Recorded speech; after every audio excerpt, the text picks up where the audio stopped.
di Al-Quran kan ada perintah membaca sholawat kepada Nabi. Sedangkan Allah dan malaikat-malaikatnya bersolawat kepada Nabi. Masa kita sebagai umatnya tidak mau bersolawat kepada Nabi? Betul kata Urfa Mbak Ayah. Untuk lebih jelasnya bagaimana kalau kita bertanya saja kepada Pak Yunus. Beliau sesepuh madrasah sekalipun kiai desa yang lebih paham berkaitan Maulid Nabi. Setuju kalau itu, daripada kita menerka-nerka yang kita sendiri tidak paham masalah tersebut. Assalamualaikum. Waalaikumsalam warahmatullahi wabarakatuh. Masuk. Duduk.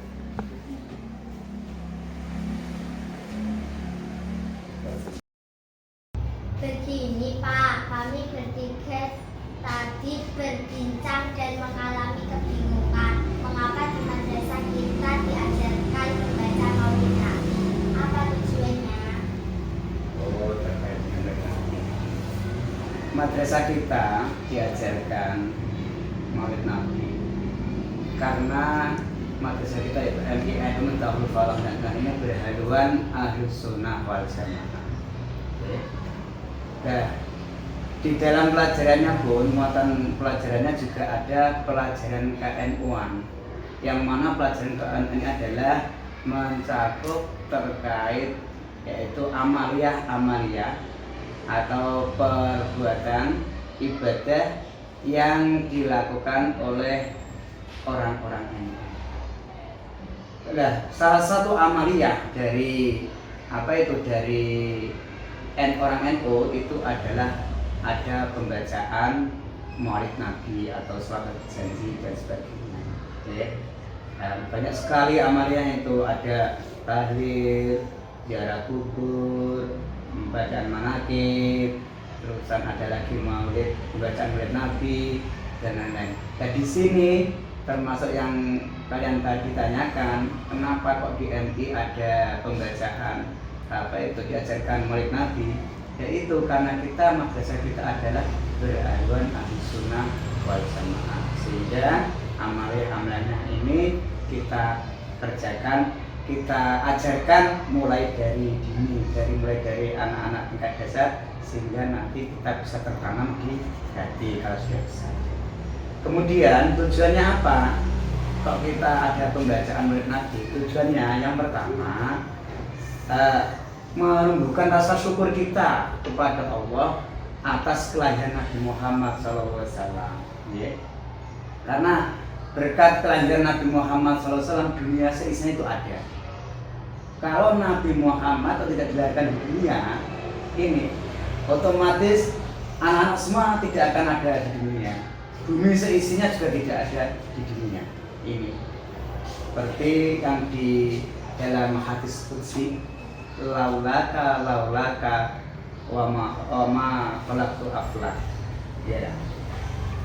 Apabila nak cara basa Jawane, saumpama kok Nabi Muhammad ini tidak dilahirkan di dunia ini, maka sakrawala dunia seisinya ini tidak akan diciptakan. Nah itu, sehingga itu diskusi yang perlu kita pahami. Yang kedua yaitu kenapa kita, tujuannya pembacaan Maulid agar kita lebih cinta, lebih mahabbah kepada Nabi Muhammad SAW. Semakin kita cinta Nabi Muhammad, yaitu semakin kita perbanyak dengan bacaan sholawat, dengan perbanyak membaca manaqibnya Nabi Muhammad, itu ada Maulid Al-Berjanji, ada Tiba, ada Sintubiro, dan lain itu semuanya sama, adalah bertujuan untuk memuji Nabi Muhammad SAW. Satu Pak, tapi kata tetangga saya bahwa peringatan Maulid Nabi tidak ada tuntunannya dari Nabi secara langsung. Dapat dikatakan mengapa kita melaksanakannya? Kalau yang mengatakan bid'ah itu berarti belajarnya belum sampai tuntas, hanya separuh-separuh. Padahal itu sudah jelas ya, dalam Al-Quran terdapat surat Yunus ayat 58. yang berbunyi kul bi fadlillahi wa bi rahmati wa bidzalika falyafrahu. Oke, itu apa? Di situ adalah jelas bahwa pembacaan maulid atau apa itu maulid, peringatan maulid Nabi ini sudah ada dari dulu. Katakanlah wahai Muhammad, dengan dianugerahkannya maka bergembira kalian semua. Kon bergembira, kon seneng-seneng dengan kehadiran Nabi Muhammad. Itu berarti wujud bahwa untuk apa itu? Untuk kita memperingati maulid Nabi kan kon seneng-seneng ya dengan kehadiran Nabi Muhammad. Nah, itu kenapa? Nah, padahal Nabi dulu menurut sejarah bahwa untuk apa itu? Nabi itu memperingati kelahirannya sendiri. Ada setiap hari lahirnya atau pas waktu hari Senin dia itu melaksanakan puasa sunnah. Maka ono puasa Senin, ono Kamis ada. Puasa Seninnya itu adalah wujud dari bahwa Nabi itu memperingati hari lahirnya. Bahwa saya dilahirkan di dunia ini dengan apa? Dengan saya melaksanakan puasa. Seperti itu. Jadi kata-kata ketika kita berarti orang itu belum tuntas belajarnya. Nah itu. Terima kasih Pak atas penjelasannya. Terakhir kami mohon nasihat apa yang harus dilakukan generasi milenial seperti kami dalam menyambut dan memperingati Maulid Nabi.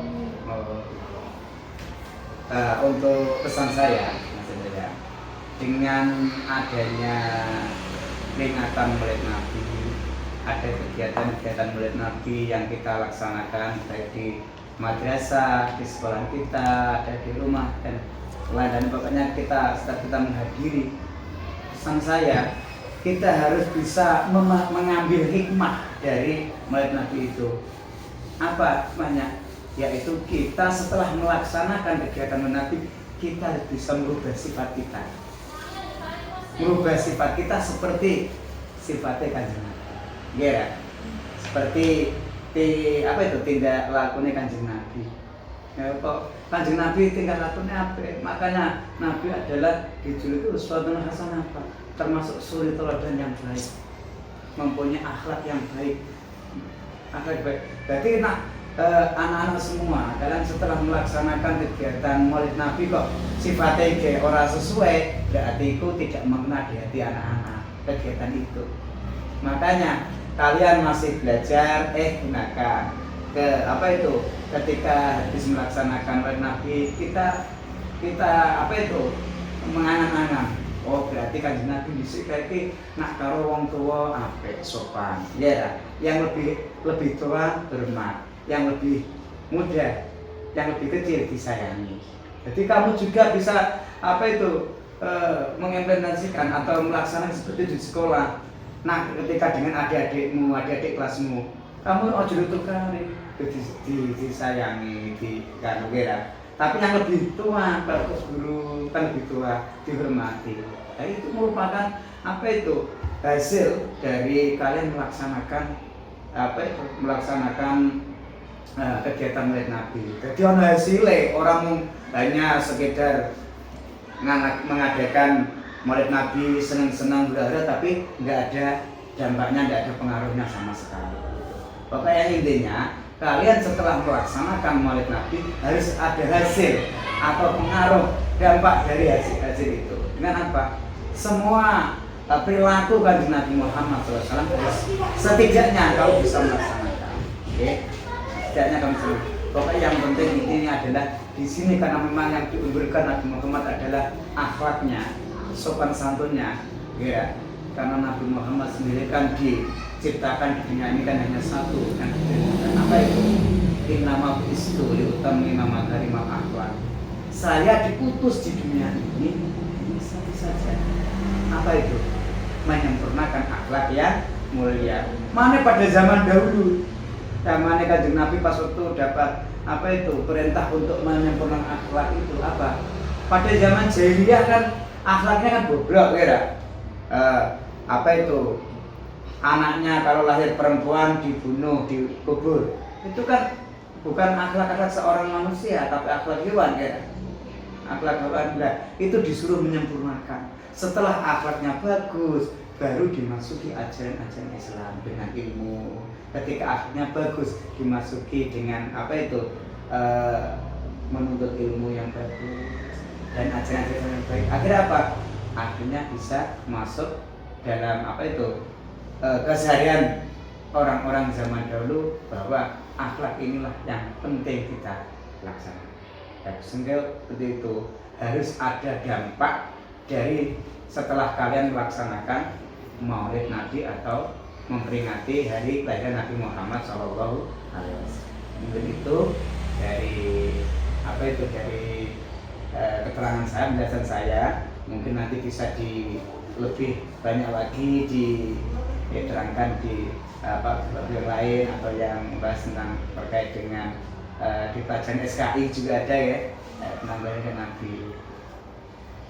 Alhamdulillah kami dapat jawaban atas pertanyaan kami, Pak.